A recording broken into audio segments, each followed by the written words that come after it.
I consciously tried to make these little essays poetic in that form.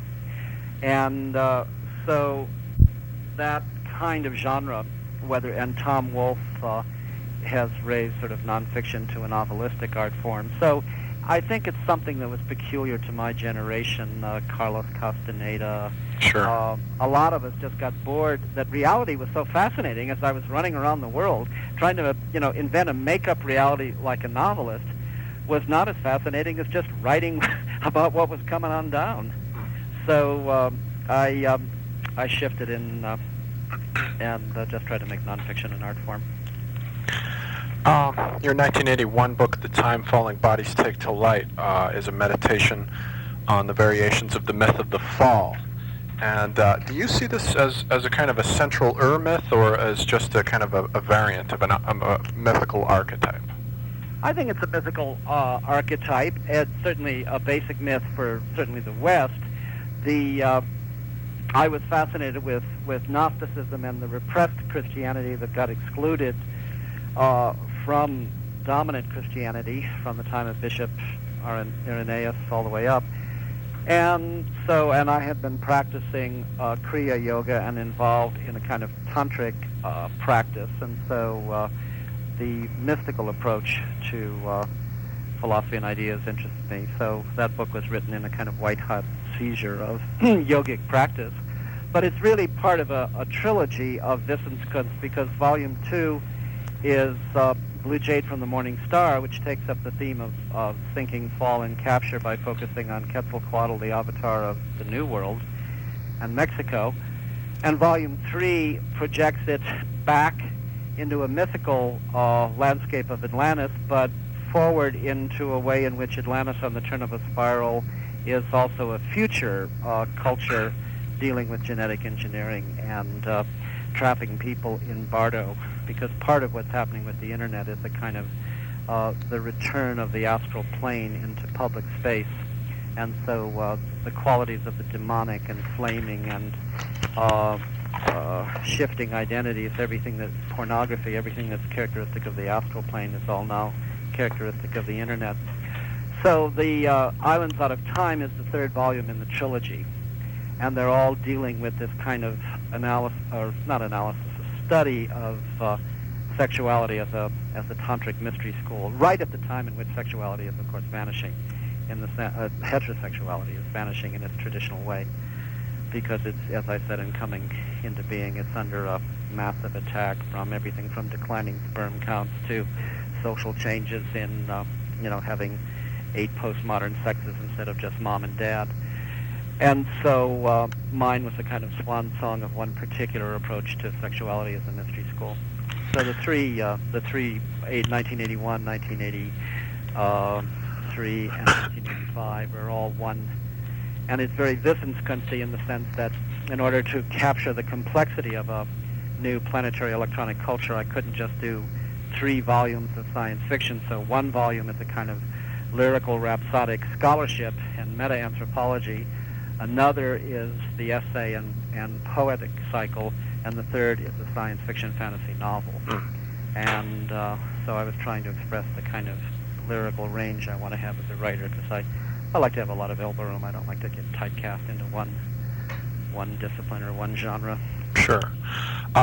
Freud and into a lot of trouble, because in this culture you can't do that in America, because everyone's typecast. You're a poet and you're Robert Bly, or you're a philosopher and you're Daniel Dennett, and you're a historian and you're Arthur Schlesinger. But if you do what I do, then you just fall over the horizon. People don't know what to do with you, or where to file you, or so they just basically forget you because it's easier, since they don't know what shelf to put you on.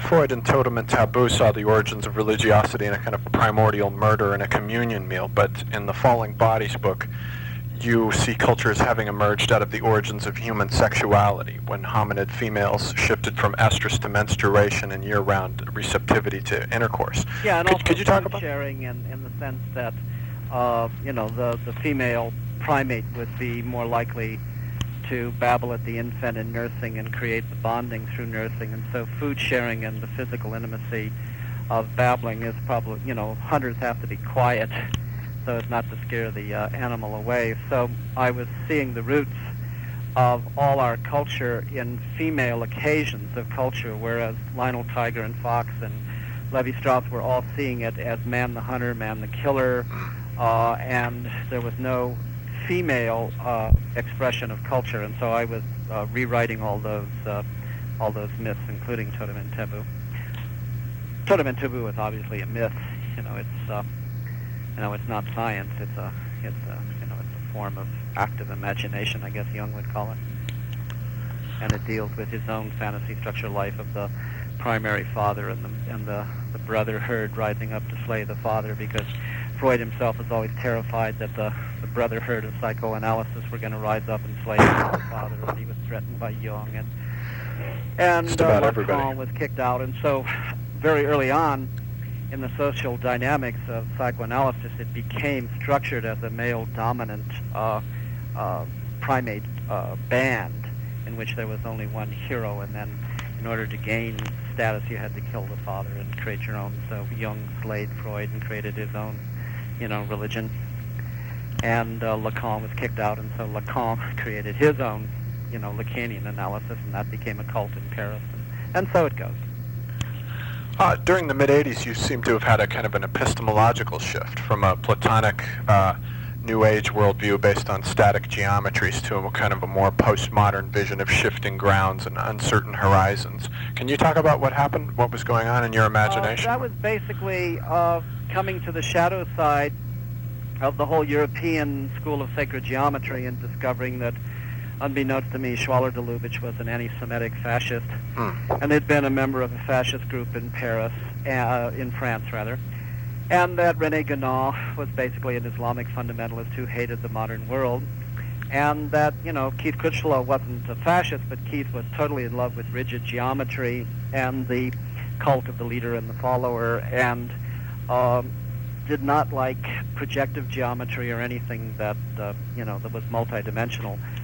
And so what happened was the School of Sacred Geometry just became a male-dominant primate band with followers, and it was very rigid, and it was a kind of no place for women or children, and it was very esoteric in a kind of sort of nasty, superior, anti-democratic spirit. And so I just became very restless and unhappy with that, and at the same time, in the complexity of the Fellowship of Lindisfarne, separate from all that European group was the scientific group of Lynn Margulis and Jim Lovelock and Francisco Varela, and then later Ralph Abraham in mathematics. And I just began to understand that we were at a critical quantum leap in culture, and we were moving into a new mentality, and that the people like Critchlow were actually regressing to the old one, to the medieval Platonic one, the pre-Galilean.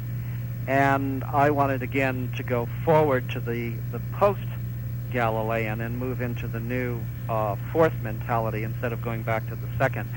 So that's when I developed the whole theory that there was an evolution of literature and mathematics through history, that it went through the arithmetic, the geometric, which is the Platonic, and the Critchlovian, and the Galilean dynamical one, which is the modernist Cartesian Galileo, and then the new one, which we're in now, which starts at around 72 with René Ton's structural morphogenesis, and then gets developed into chaos dynamical theory.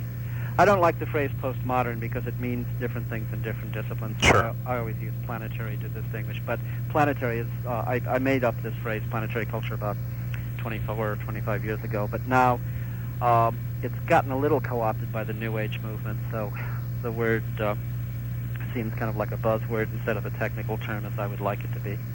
But postmodern is an even worse term, because it means one thing in literature and another thing in architecture, and so I just don't like the phrase. And it also means nihilistic, amoral, no center, and that's just about the opposite of my own sort of contemplative sensibility. Yeah.